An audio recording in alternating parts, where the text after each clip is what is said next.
So tell me your name. Ramos. And where you from? I'm originally from Cali, Colombia, but I'm fighting out of Woodbridge, Virginia. Okay. And what gyms do you train at now? Currently, I train all over. I like to cross-train as much as possible. My main gym is at Vanguard Gym, Manassas. I train with Freedom MMA in Manassas also, with Johnny Curtis. I'm training here with you guys, and I'm also going to Kaizen MMA. And I have several other independent fighters like Coffee, Break Glass, Chris McCray sometimes comes out to my house, and we all roll at my house in my own gym. Okay. Who are your main coaches? Doug Esposito, he's my main coach and my only coach that I mainly follow for everything, and he helps me in and out. Okay. So tell us a little bit about your home life. Home life, well, I'm married. I have 2 kids, 2 beautiful kids. I'm married to my high school sweetheart. We've been together forever. And I have a full-time job. I'm chasing a dream, you know what I mean? So I work, anywhere from 6 a.m. to 5, 6 p.m. and I go straight to the gym and don't get out of there until about 9, 10 o'clock at night, and do that every day of the week. So that's what I do. So what drew you to MMA? I would say the main reason, or my drive to keep chasing this dream, is my brothers. I had 3 brothers. They all got killed in the Colombian cartel when I was 12 years old. So one of my oldest brothers get killed literally right in front of me. So my motivation and my drive is to always, I think that the person that I'm fighting is the individual who killed my brother. So when I get in the cage, I personally tell myself, okay, well, you killed my brother, now you gotta kill me. And I pray and I repeat that for about 30 minutes. When I get in the cage, I'm gone. That's my drive. So that's good. You talked a little bit about the motivation that you have to fight and what you do in the cage, but what actually gets you into MMA and really interested in mixed martial arts? The reason I decided to do MMA is because after I got out of college, I didn't want to get fat. I wanted to get in shape, and I started watching MMA. Some of my guys like Chris McCray, Justin Hickey, Eli, Thomas, Tyler, a lot of guys that I trained with in Woodbridge, we all wrestled in the same, different high schools, but the same team. When we were amateurs, we were kicking butt just with wrestling. And then we were like, well, we can do this MMA thing. So we started doing MMA, and then from there we just grew into the sport, jiu-jitsu, Muay Thai, started learning everything. And here I am today trying, at the pro level. Okay, excellent. Who do you credit with giving you the drive that you have to succeed and be successful? I'll say my mother. You know what I mean? She's a hard worker. She fought through cancer.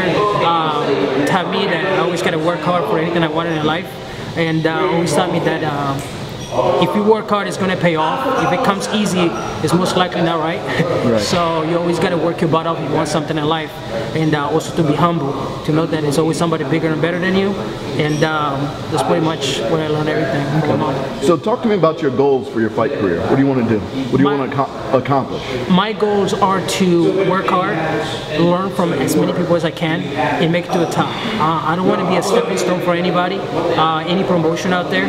My goal is to be the champion for a promotion. I want to be the new face and also represent the Hispanic community and the minorities that are out there that want to come up. They had a dream. People a lot of times are too intimidated to chase their dreams.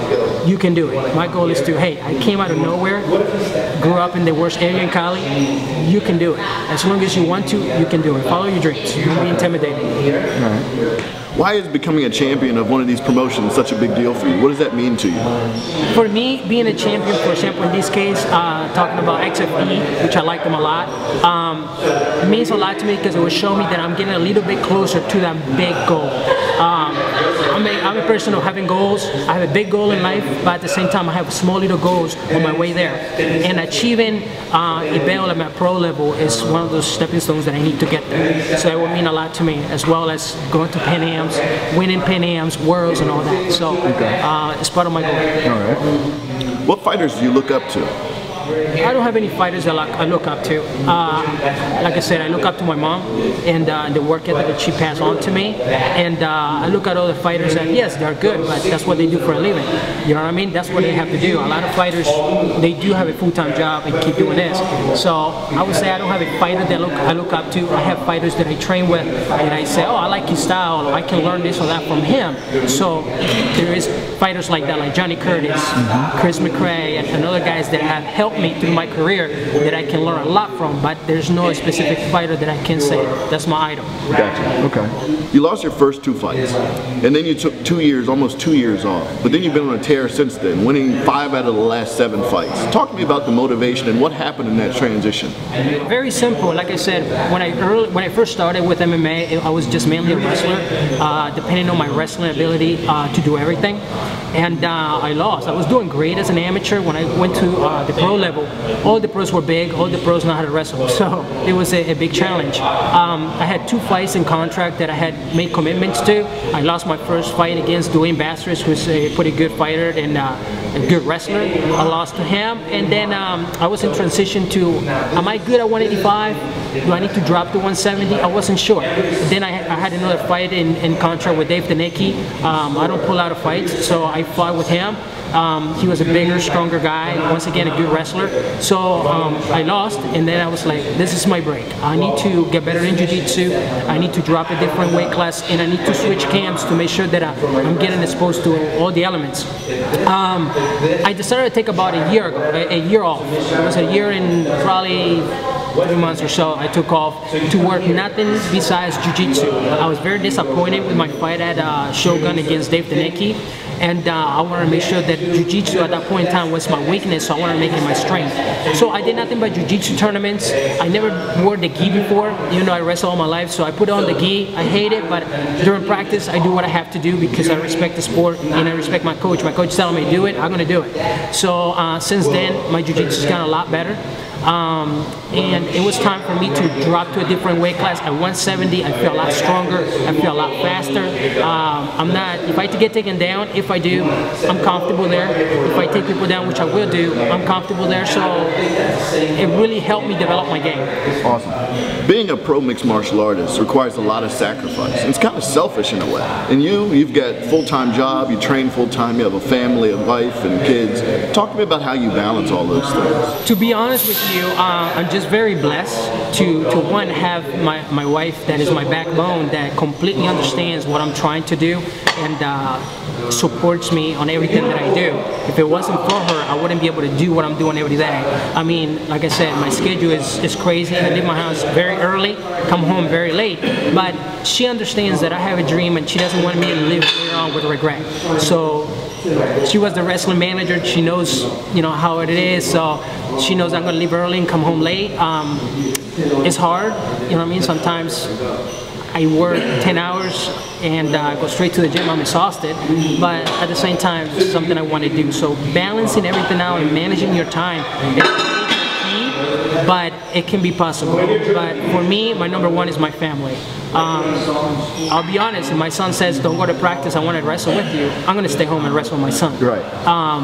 My daughter, my wife, and my kids are my priority. So. Excellent. Some fighters talk about mental preparation being a huge part of the sport. Talk to me about how you mentally prepare for a fight. I would say all the fighters should say that. Being mentally prepared for a fight, or for a tournament, or a wrestling match, or boxing is 90% of what we do. I mean, if you're not mentally ready, it's not going to be a good night. For me, like I said, I get in a little corner, I'm praying, I'm thinking about my brothers and what they went through, what future they could have had that I'm blessed to have here in this country, and they never had that opportunity. So I want to make sure that I take full advantage of what I've been given in this beautiful country. So for me, I just sit there in the corner, I pray. I'm not going to hit pads, I might hit it once or twice, but I spend most of the time praying and stretching and talking to myself. So I'm 100% mental. Oh yeah, sounds like it. Your next fight's XFE in February. Talk to me about what we can expect to see you there, coming off the loss, a disappointing loss because of the cut in the last fight. What can we expect to see from Elder Ramos? Definitely disappointed, but it's over with. Nothing I can do to change the result or the outcome of that fight. I'm focusing on my next fight, and I'm really hungry. I'm really upset about the last fight. I really want to go out there and just hurt somebody. I don't really care if I'm going to TKO him, somewhere, whatever. I really want to hurt the person. He's not my friend. I'm not looking to make friends. I got enough friends. I'm really waiting for this fight to come through. I'm feeling good. I'm staying in shape. I'm not getting fat for once. I'm walking at 189. You know, I mean, a good day, maybe 190. So I'm not cutting again from 210. when I get to 170, my speed is going to be there. I watch my video. There's a lot of things that I need to work on that I felt that I do in practice, but I didn't really develop in the last fight.